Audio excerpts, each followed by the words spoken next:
Howdy do, neighbor. It's Berean Spirits time once again. The boys have gathered around and they're ready for you.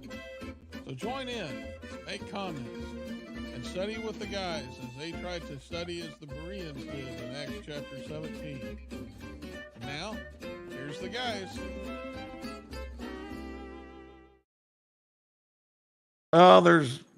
There's a couple of guys here.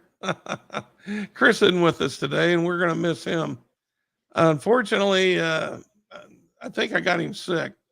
I've been under the weather for a few weeks, and I was around Chris. Sounds like I gave him my cold, but I'm not sure.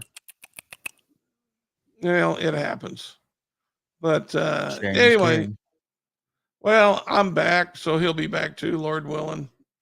And but I don't have a great voice yet, so we're going to have to tough through this a little bit. Ever? Do you ever? No. That's why I'm here today. How are you today, Josh, from the Brookmead Church of Christ in Johnson City, Tennessee? I am here, and I'm good. I'm good. It's been a good morning so far. That's good. Good study. Yeah, we got some rain here, which we're needing. But we got a topic. Go ahead. We're supposed to have some this afternoon, but I won't hold my breath. I'll believe it when I see it. Yeah. We got a topic today that I think is pretty important. And I was telling Josh the reason I wanted to do this today, and I'm going to let the church down there know, but a couple of weeks ago, I was in Catoosa, Oklahoma, going to preach for the Plainview Church of Christ. And the night before, I was going to prepare some stuff on humanism, but I didn't get a chance because of technical problems. So I thought, we'll just do this on Berean Spirits.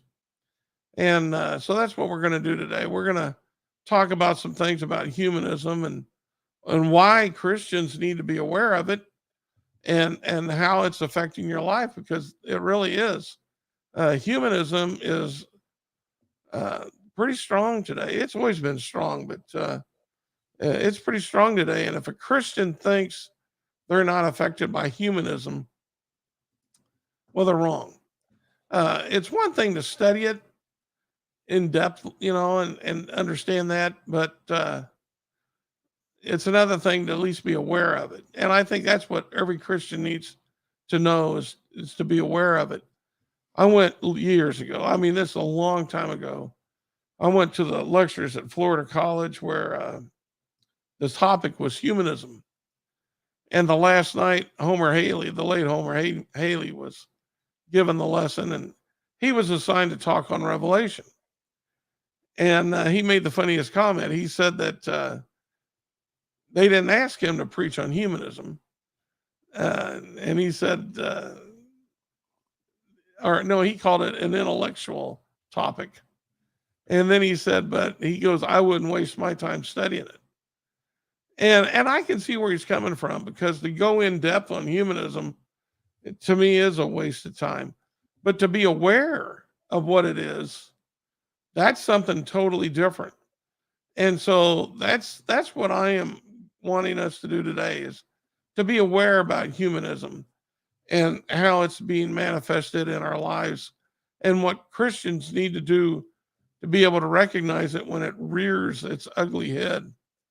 So let's go ahead and Josh, you got anything to say before we kind of define humanism? I mean, I think in general that humanism is the result of a lot of the issues that we're facing in our nation today, as far as the morality and or lack thereof is concerned. I think it all is going to boil down to this issue, and so having a grasp on it is going to be important. Yeah, because it does show itself in the church, and people get caught up on various side issues, not realizing that those issues stem, they're originating from humanistic ideas. But let's go ahead and jump in. Humanism, according to the American Humanist Association, is a progressive philosophy of life that, without theism or other supernatural beliefs, affirms our ability and responsibility to lead ethical lives of personal fulfillment that aspire the greater good. Now, think about that. Kurt Vonnegut, if you remember Kurt Vonnegut, he was a humanist of the year in 1994. And how he defined himself, he goes, I am a humanist, which means in part that I have tried to behave decently without rewards or punishment after I am dead. So we're talking about a belief system that is not centered on God, but actually is based upon atheism, the fact that there is no God. And we're going to talk about how hard it is to deal with people like this when it comes to trying to work together because of the issues that come up with this. Um, I do want to bring up a certain stat.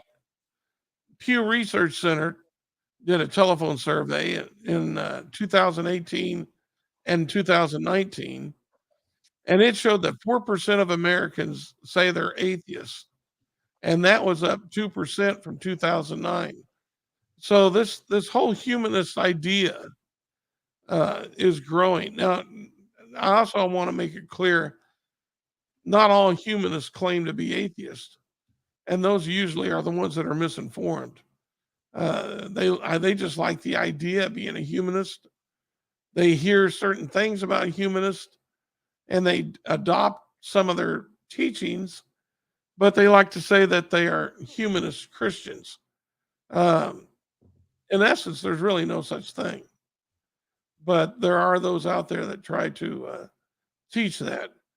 Um, Notable humanist Carl Sagan, scientist, Bill Nye, the science guy, Jack Kevorkian, Dr. Jack Kevorkian, the suicide doctor, if you remember him, Gloria Steinem, Oliver Stone, Catherine Hepburn, and we could go on and on. There's been, to go back even further, Benjamin Franklin was supposedly a humanist, Abraham Lincoln, Thomas Jefferson, James Madison, Eleanor Roosevelt. You know, we can go on and on. This is not something that is new, but it is something that has become pretty well organized in what they're trying to accomplish. And keep in mind, the reason that they're trying to accomplish that is because they do not believe in God. And if they don't believe in God, then we're talking about control here. Who has control of what? And for a Christian who believes that God has all control, well, you see, they can't accept that. There's no way they can accept that because they don't believe in God. So to them, it's foolishness. And so, because of that, there's going to be certain issues that come up in our lives that we're going to have to try a way to find common ground with the humanist. And Josh, that's just not possible to do. Right. You know, I was reading James Curry, who's president of the American Humanism Association, in 1969 said humanism is a polite term for atheism. And according to the Humanist Ethics, I'm assuming that's a book, it says that if there is no morality laid up in heaven, by what yardstick will we measure earthly moralities? The answer, of course, is that we should use the same yardstick we used to use to evaluate any other human artifact, satisfaction of our needs. That kind of just seems to be their basis of how they operate. And my question then, according to that quotation that you read, where the guy was saying that he wants to live a decent life, my question is, upon what standard is that? What is the standard by which he determines a decent life? And would his decent life be the same decent life that I would, uh, that I would determine? And my reason for that is, how do we determine what a decent life is? Is it all something that's subjective, where for you, Richard, your decent life is going to be different from my decent life? What about if my decent life conflicts with your decent life? Who prevails there? Who's going to determine who has the better decent life? Um, it, it really boils down, I think, to that concept that we fight with so much today, and that is the subjective morality, where you do what's right for you and I'll do what's right for me, and we'll just kind of do what we feel is right. The problem is, um, how far can we take that? Because um, if what I feel is right is to strap a gun to my back and go into a crowd of people and start unloading, if that's what I had deemed was right, then according to that standard, who's to say that I'm wrong? Obviously, I think the very fact that we have this discussion indicates that there is a standard of morality. The fact that we're discussing a standard of morality, I think, indicates that there is one, and it has to come from higher than ourselves. Else, there is no standard of morality, and if there is no standard of morality, then anything goes. And I don't think they want to take it to that logical conclusion, but that's the reality of the situation. If we don't have a standard of morality that comes from one higher than ourselves, then we really don't have a standard at all. Well, they do take it farther than that, because that standard that you're bringing up, that's important. Because and I've said this before to the church at Kearney, and I've said it to other churches. What happens at Kearney, as far as our worship service, should be consistent to what we've seen in a church in the first century. There shouldn't be any difference. The Apostle Paul should come into a service at Kearney and feel right at home. I mean, he should know exactly what's going on. And likewise, if we could get in a time machine and go back and visit some of these churches that we read about in the Bible, we should have been right at home, because the teaching has been the same. And we have been copying, Christ's instructions regarding the church. But that's not true with a humanist. A humanist's views have changed through the years, and it's based on how they deem what they deem morality to be. And since they're the ones that's in control of that, then it's up to them to determine, when and why that happens. I give you an example. For a long time, and it's true. Uh, we've had this, and this has been going on. I've told my son this argument about global warming, uh, global climate, whatever you want to call it. They were teaching this when I was a child, and I remember being in school reading stuff on it, and they were saying that by 1990 something, the world was going to be destroyed. We're going to destroy ourselves. Well, that came and gone. That didn't happen. Um, the humanist, and this comes right off their web page. Um, let me get the name of it here. The American Humanist Association. They argue against the revival of creationism through intelligent design theories, as well as other inappropriate religious teachings in public schools and policymaking. Now, the reason I'm even bringing that up is because of how much they emphasize science. Uh, they really put high regard to science. And so if science says something about man affecting the temperature of the earth, or the weather that's on the earth, then they're going to go with that, while Christians are going to read in their Bible. And we're going to read passages like Genesis 8:22. The Lord said this after the flood. He said, while the earth remains, seed time and harvest, cold and heat, summer and winter, day and night shall not cease. In Amos 4:7, the Lord said this to the Israelites: I also withheld the rain from you, and there were yet 3 months to the harvest. I would send rain on one city and send no rain on another city. One field would have rain, and the field on which it did not rain would wither. So Christians are going to look at the weather and they're going to make the determination that God controls it. I apologize for my voice. That God is in control. But a humanist cannot accept that because they reject God's word. They reject God. They want to be in control. And based upon their scientific evidence, they are the one, man is the one in control of the weather. And so you're going to see things, issues that come up that can come in and has come into the church, like these thoughts on global warming, where, Christians are going to have to be able to discuss that, hey, this is a humanistic idea. This is a humanistic thought. God is the one that's in control, where a humanist can never, ever accept that. And of course, there can be far-reaching consequences to that.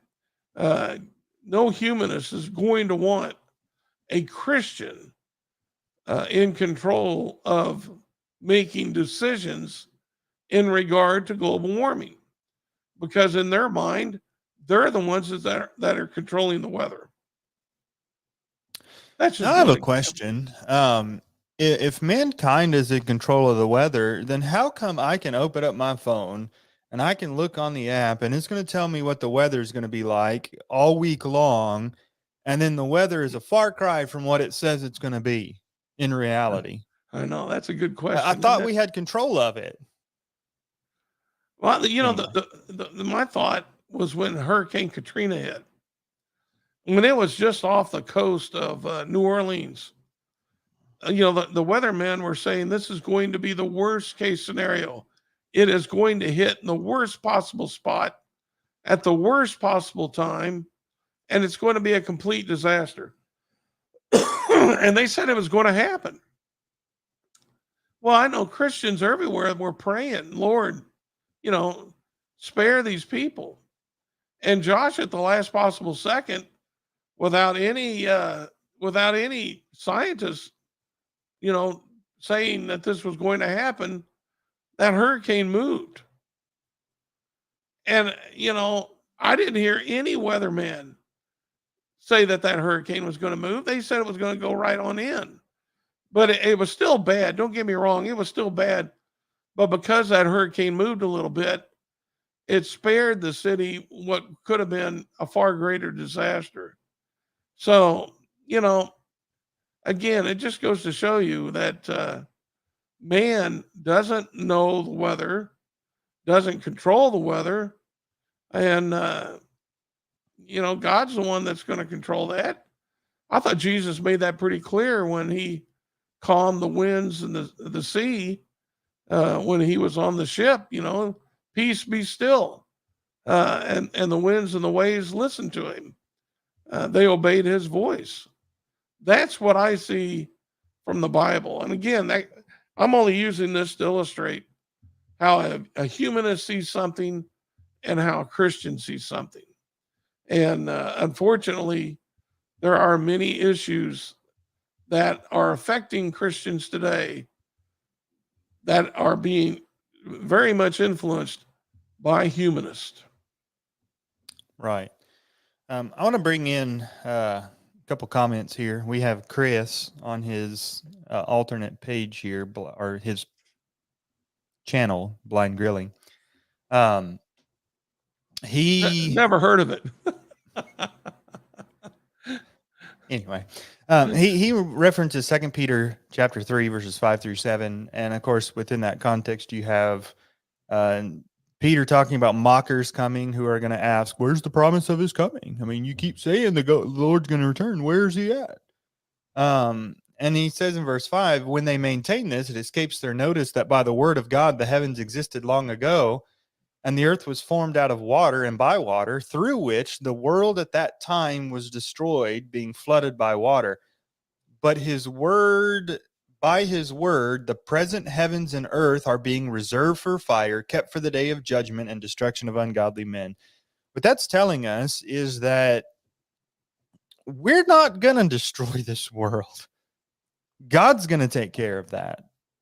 God's the one that's reserving this world for his destruction, his judgment, when he's going to, as he says later on, melt the elements with intense heat, and the earth and the works that are in it will be burned up.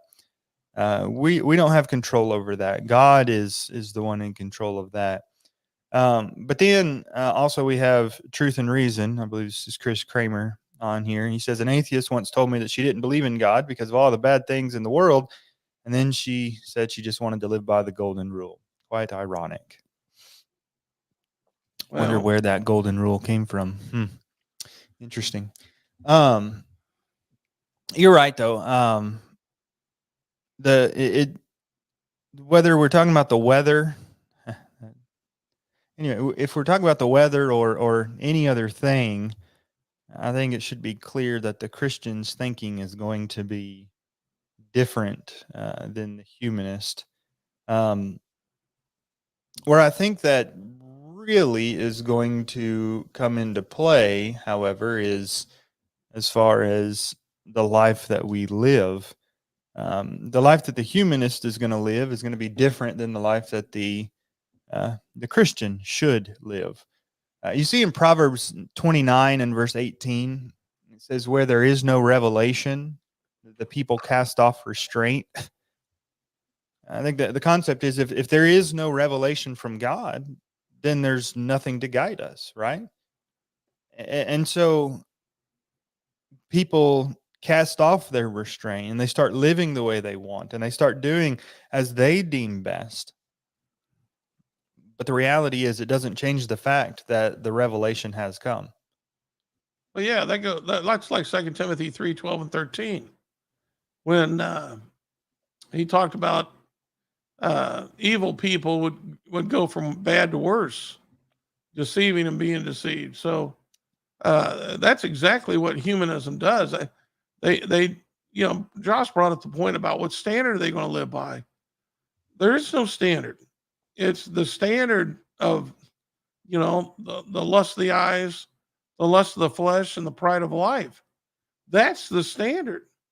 And so what they deem as good or evil, that's always going to change. And so that makes it hard for the Christian to be able to deal with them. I'll give you an example of this. Another one. In Romans 13:3 and 4, it's talking about government. It said, for rulers are not a terror to good conduct, but to bad. Would you have no fear of the one who is in authority? Then do what is good. You will receive his approval. For he is God's servant for your good. But if you do wrong, be afraid. He does not bear the sword in vain. For he is the servant of God, an avenger who carries out God's wrath on the wrongdoer. Now, my question, Josh, is how does a humanist identify a wrongdoer? Because a Christian is going to identify a wrongdoer using the Bible. But a humanist is going to use what standard?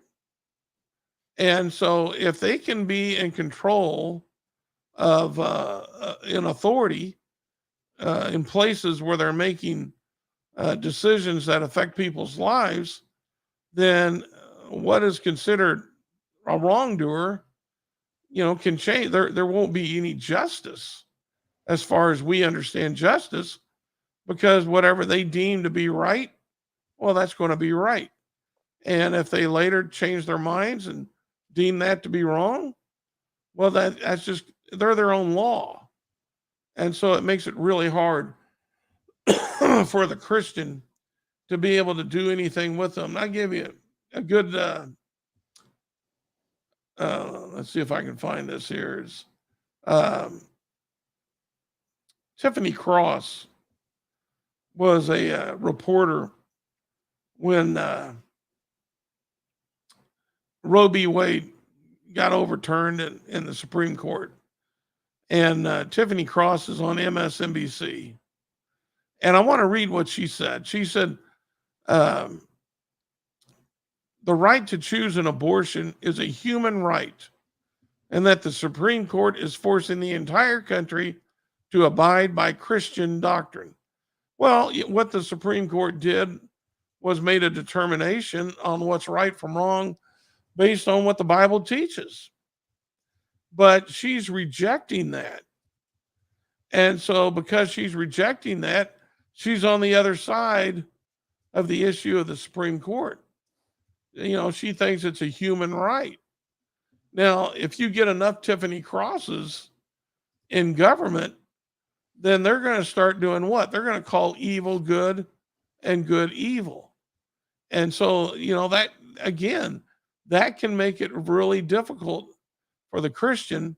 And of course, these weird issues that make themselves come into the church, you know, that's why every once in a while preachers have to preach on abortion. You know, preachers have to preach on certain issues that are coming up because there are humanists that Christians are listening to because, you know, well, they're everywhere. They got control of the media. I mean, they're everywhere proclaiming this false standard. And so, again, you know, we have to be willing to stand up and to preach against it. Mm-hmm. You know, I've said before, and I may have said it on this show in the past couple of weeks. I can't remember. But I've said before, and I've kind of reached the conclusion that the people who call themselves atheists, and I want to clarify here, I don't think that they just woke up one morning and decided, you know, I want to sin, and so I'm just going to deny God. But at the end of the day, I think it stems from the fact that they don't want to be accountable to anybody. And that goes back to the quotation that you mentioned at the beginning with the guy saying he wanted to live a decent life without punishment or reward at the end of his life. He doesn't want accountability. In essence, he wants to be able to do what he wants to do, live the life that he wants to live, and have nothing to answer for at the end of this life. And that's just simply not the reality. I've been working on a lesson this week on authority, and at the end of the day, authority boils down to really two main facts. Number one, God is the creator. And as the creator, God has the right to tell us how it is that we ought to live. And then the fact that Jesus is our king. You know, Jesus says in Matthew or Luke 6 and verse 46, Jesus says, "Why do you call me Lord, Lord, and do not do the things which I say?" If Jesus is king, if Jesus is the Lord, then that means that we are subject to him and that he gets the right to decree how we live. He gets to determine what is right and what's not. And our only response then is to respond at your word.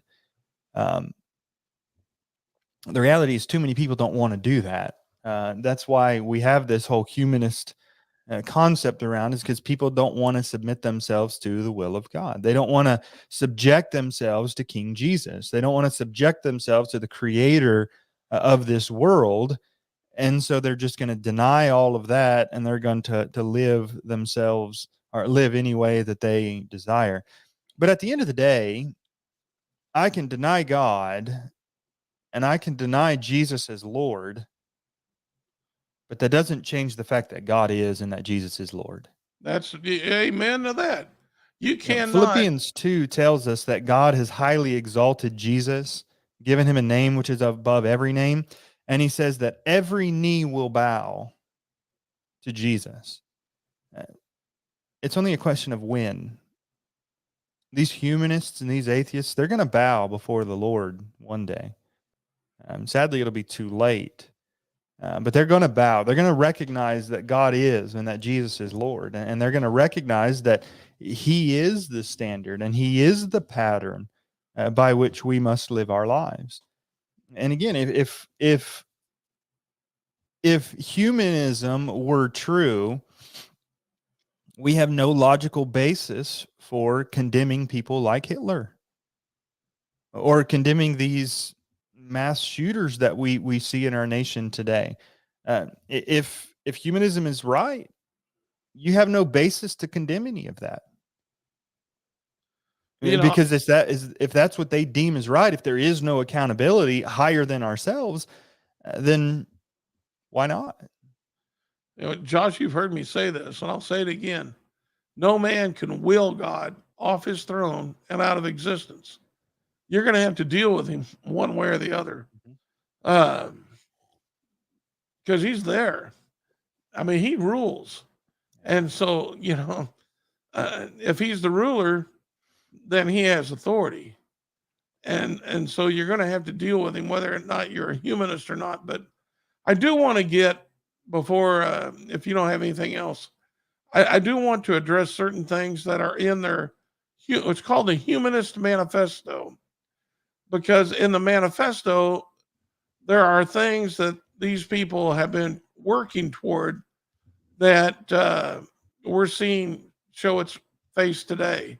And so we shouldn't be surprised when we see it, because these people have been working toward it for a long time. I want to read first from the Humanist Manifesto. This is the number 2, and this was in 1973. Notice what they said. There are many varieties of sexual exploration that should not in themselves be considered evil. Many varieties of sexual exploration. So even back then, Josh, we're talking about trying to define what's right from wrong from these people. They were opening the door back in 73. So should we be surprised that we're in a state today where people can declare themselves men if they're a girl, or declare themselves a girl if they're a man, or even declare themselves as some kind of animal? We shouldn't be surprised by that. They open the door by teaching this, even in schools, that sexual exploration should be identified. Or right. And the thing that comes to my mind when you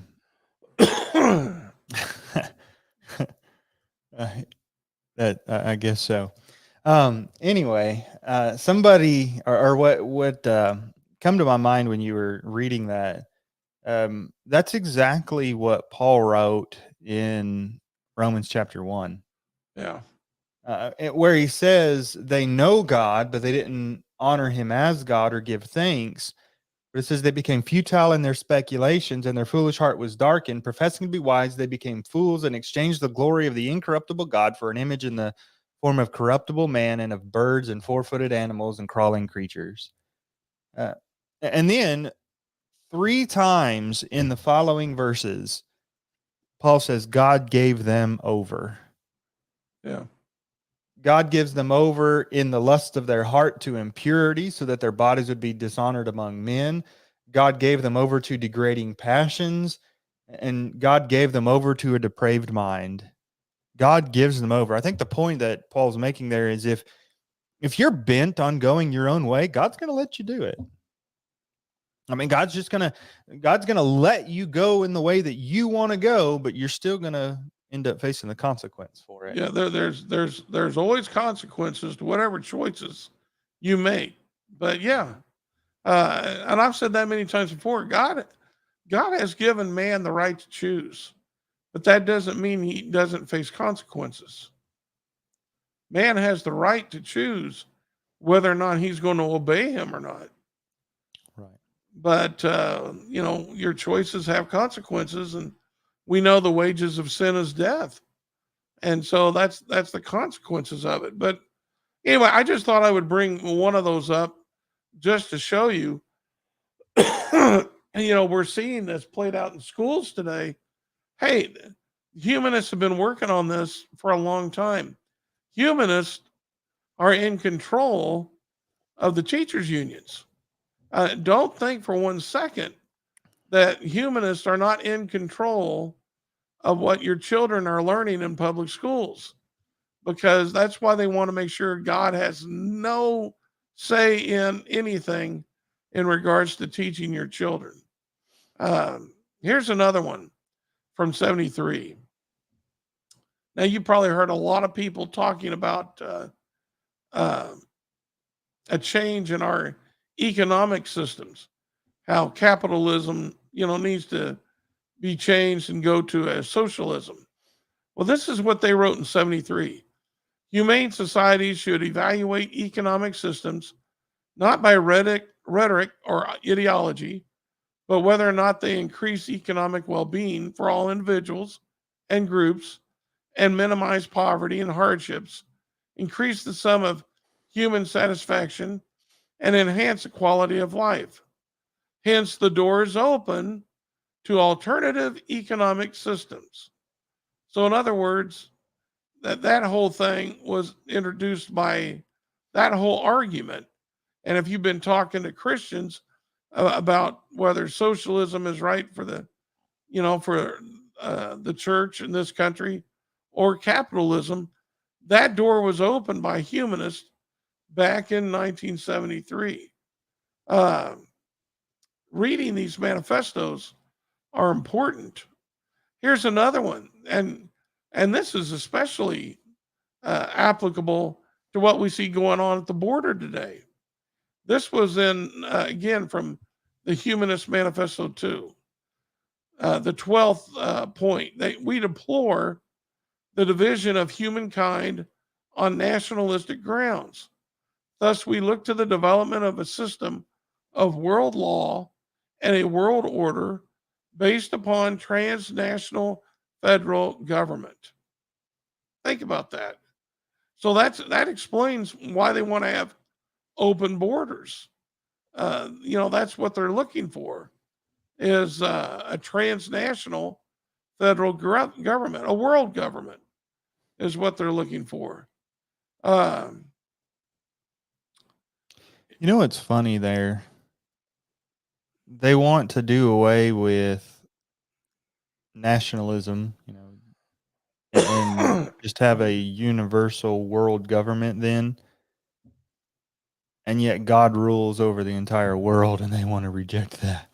yeah, Uh, yeah. Interesting. I like what they said about life after death. This was in their second point of the manifesto. Promises of immortal salvation or fear of eternal damnation are both illusory and harmful. They distract humans from present concerns, from self actualization, and from rectifying social injustices. Modern science discredits such historic concepts as the ghost in the machine and the separable soul. So you can see then that there is no common ground with a humanist. A humanist wants to remove God from our way of thinking. And if you believe in God, if you preach God, as Josh and I do, then they're going to want us to be silenced, because that's not going to fill their goals. Now, if you want to read about their goals, look up the Humanistic Manifesto 1 and 2, and I think they got an updated one even. But look those up and study them. See how they have progressed through the years, and you'll see what Josh talked about earlier. They have no standard. Today, they are more than willing to justify the transgender lifestyle. They're more than willing to justify homosexuality. They're more than willing to promote abortions. They're more than willing and wanting to have a world government and to change economic systems. It's all about power to them. And in their power, And this is what's important. If they ever obtained what they wanted, then what they're going to want to do, the first order of business, is silence preachers, because that conflicts with what they want. And so, Josh, we can't, first of all, we have to expose them. But then, secondly, we can't quit preaching. Right. We have to keep the message being proclaimed and in front of people so that they can be reminded that God is on his throne and that God rules. And again, you cannot will God out of existence. These people are going to lose their battle. Now, they may win temporary battles, but they're going to lose overall, because come judgment, they're going to face accountability. And we understand that. Our job is to try to keep preaching Christ. If we can preach Christ without fear of government persecution, all the better. But we need to be preaching Christ, because these humanists are out there. The humanists are having an influence on the church, and we need to be prepared for that battle. Well, I have a couple things about some of those things that you were reading. I want to go back to that one of education. And I think you're right in the fact that they are spearheading a lot of the stuff that we're seeing in the educational systems today, especially with the brainwashing of the children with a lot of this perversion. Um, and I want to give a warning to parents, because I think the reason why we're losing so many young people in the churches today is because parents aren't taking an active enough role in the education of their children, and just passing them off to the schools, allowing them to be indoctrinated, and then bringing them to church on Sunday mornings where they color a picture of Noah's Ark and expect that to be enough to combat all the nonsense that they're facing throughout the week. It's not. It's not. And if you're going to allow your kids to be in those kinds of environments, uh, you need to be talking to them, and you need to be teaching them, and you need to be doing everything you can daily to instill spiritual values in them, because and as I've read before, you need to teach your kids to love Jesus, because the world's going to teach them not to. Uh, and we have to take seriously our responsibility to train up children in the way that they should go. That's not a passive thing. And we have to be very involved in instilling godly values within their hearts. And I think we just need to be careful about that. As far as the economic system, I think it's interesting. They're against the capitalist system. And I think part of the reason why is because capitalism is accountability. In a capitalist society, if you have nothing, it's your fault. Largely, people who don't have anything, it's mainly because they make poor choices with their money. Those people who have built wealth, is because they've been disciplined, or they make wise choices and wise investment. Doesn't mean they've never made mistakes, but it's because they've largely been stuck to a standard. I'm going to live on less than I make. I'm going to make sure and save and invest my money, so that way I can build some wealth, and that way I'm not just living for now, I'm living for something in the future, retirement specifically. But there's a lot of people that just live for today, and they just spend everything they make, and they have nothing. And the reason is because their own choices.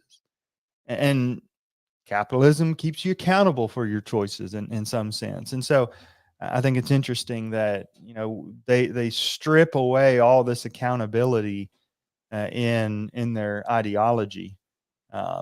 And if we go to a socialist economy, then I'm not accountable when I have nothing. It's somebody else's fault. Yeah. And that's exactly what they'll have in socialism is nothing, because that's just the nature of that system. But anyway, I think all those things are interesting as far as their rejection of accountability and their desire to infiltrate the minds of people with their ungodly, unbiblical ideology. I think it is important that parents, Christian parents, get involved. If your children are in public schools, be involved in that. Be involved in the parent teacher conferences. Be involved in knowing what they're being taught. Uh, be involved in the PTA and the school board, and fight against these. I'm telling you, humanists are involved in the schools. I look back at my daughter when she was in high school, and there was a book on the floor, and I should have pursued it more, and I didn't. But it was a book written by Karl Marx, and I remember asking her, "Why in the world are you looking at this book?" She said, "It's a book report." Well, I mean, why was somebody putting that? What was this all about? Um, these kind of things need to be finding out, because the teachers union is definitely headed up by humanists. They don't want to hear from Christians, and they don't want Christian ideals in schools. And so you need to be involved in that. Furthermore, preachers need to be addressing issues that humanists are creating. You need to be preaching against the transgender issue. You need to be talking about the humanists and their desires and what the humanists do. And these things need to be exposed to the Christian, because I've seen it too many times. Christians are coming to church and they are caught up in issues created by and taught by humanists. And so don't discount the influence that humanists have. Instead, take the Bible and preach it. Keep preaching it, because that's what will defeat the humanists, is the Word of God. Josh, you got any last points? Yeah, to that point, you talk about the influence that humanists have. It all goes back to the devil. And the Bible tells us that the whole world lies under the sway of the wicked one. And that's what we see. And it's our job and responsibility to preach the light of Christ to those around us. And those who want it will hear, those who don't won't. Yeah, exactly. Well, okay, that's all for Berean Spirits this week. Listen for us on the podcast form on Spotify. You can also listen to past episodes on YouTube or Facebook. Share us, give us a like, and let as many people know about us as possible, so that you can help us in proclaiming God's truth. Until next week, if you have any questions, reach out to us at bereanspirits@gmail.com. Until next time, remember, this is the day the Lord has made. Let's rejoice in it and be glad.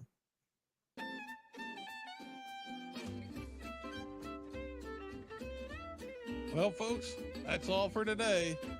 Don't worry. Lord willing, the guys will be back next week for another Bible study on Berean Spirits. Until then, let the guys hear from you. Drop them some email at bereanspirits@gmail.com. They'd love to hear from you. Until next time, let's keep studying that Bible.